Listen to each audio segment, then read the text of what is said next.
নমস্কার, সবাই কেমন আছেন? আশা করি সবাই ভালো আছেন। তা আজকে হলো একটা ইঁচড় রান্না করতেছি। তার ইঁচড়টা কিরাম করে কি দিয়ে রান্না করলাম সেটা আপনাদের সাথে শেয়ার করতেছি। তাই ইঁচড়টা প্রথমে কাটিয়ে ধুয়ে নিছি, নিয়ে এখন এই গামলার মধ্যে সেদ্ধ করতে বসাই দিছি। সেদ্ধ হয়ে গেলে পরে জল জড়াই নিবানে, তারপরে হলো আমি এই ইঁচড়টা রান্না করবো না। আর একটু বড় বড় করে পিস করে নিছি, আর এরকম করে পিস করে নিয়ে আর মশলাপাতি দিয়ে ভালো করে কষাই রান্না করলে পরে খাতি সেরামের স্বাদ লাগে।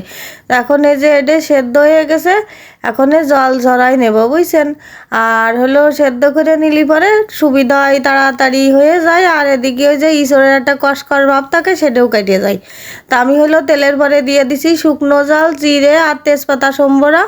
আর এরপরে আমি আদা বাটা আর জিরে বাটা, ঝাল বাটা আর হলুদ একসাথে মিশিয়ে রাখিলাম, সেইটা এখন দিয়ে দিছি তেলের মধ্যে। আর হলো এতে কিন্তু কোনো পেঁয়াজ রসুন দেবো না, খালি নিরামিষ রান্না করব।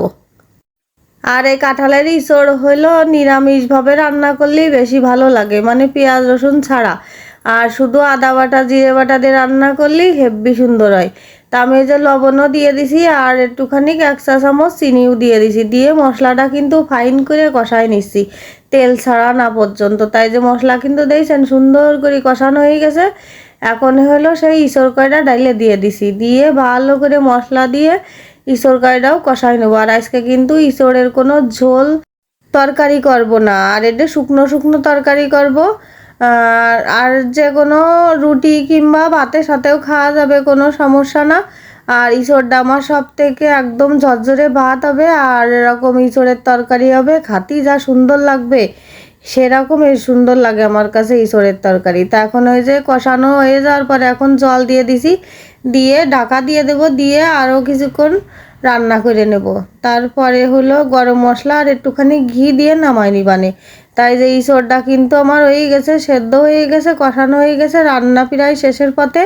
আর অল্প একটুখানি জল আছে, এইটুকু শুকোয় গেলে পরে আমি ইঁচড়ের তরকারিটা নামাই নেব। আর একটুখানি নাড়াচাড়া দিতে দিতেই দেখেন তরকারিটা কিন্তু হয়ে গেছে।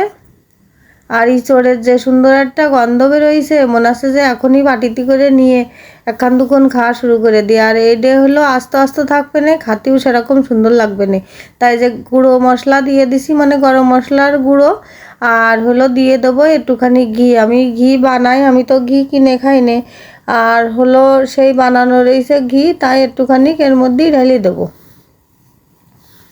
তাই যে বেশ খানিকই ঘি দিয়ে দিছি। আর বুঝতেই তো পারতেছেন যে ঘি গরম মশলা দিয়ে রান্না করা কাঁঠালের ইঁচড় খাতি যে কি আস্বাদ হইছে তার কি কব। আপনারা কিন্তু ইচ্ছা করলে এরম করে রান্না করে খাইয়ে দেখতে পারেন, খাতি কিন্তু সেরকমের আস্বাদ লাগে। আর আমার কাছে তো খুবই ভালো লাগে, আমাদের বাড়ির সবাইও খুব পছন্দ করে। তাই যে ইঁচড়ের তরকারিটা রান্না শেষ, গামলায় নামায় রাখিছি।